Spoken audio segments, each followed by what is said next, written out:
جماعه البيراميديون او البرايزي بتاع هرم يخص الملك والنمحات الثالث. ايه الخراطيش بتاعته؟ النمحات الثالث اسره 12.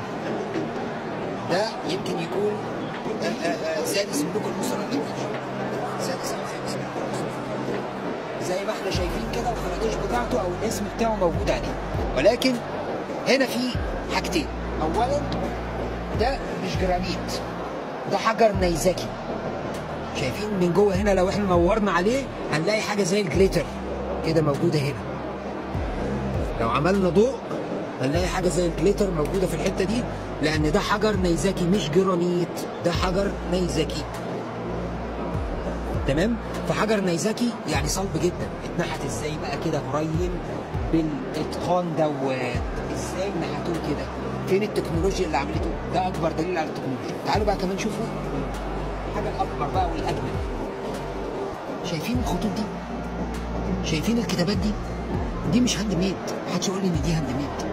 دي حاجه عامله زي السي ان سي ليزر وورك. دي حاجه زي ما تكون معموله بليزر، لان الاتقان ده مش ممكن يكون يدوي.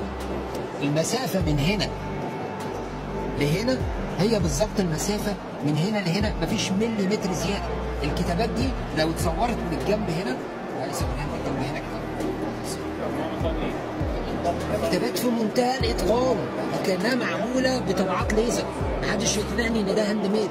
فده برضو دليل على وجود تكنولوجيا معينه في الوقت ده، ولكن عدم وصولنا للادوات بتاعت هذه التكنولوجيا هو اللي خلانا نقول ان كل حاجه هاند ميد، او خلى بعض العلماء يقولوا ان كل حاجه هاند ميد. ولكن زي ما احنا شايفين كده لا، ده دليل على التكنولوجيا. الرسمه اتعملت هاند ميد ازاي؟ ده دليل على ان كان في تكنولوجيا معينه. في بعض الاجانب بتيجي لحد دلوقتي للبرايم ده، بتقف في الحته دي بالظبط كده في الركن ده، علشان بيؤمنوا ان البرايم ده بيكولكت او بيجمع الطاقه السلبيه وبيبث طاقه ايجابيه.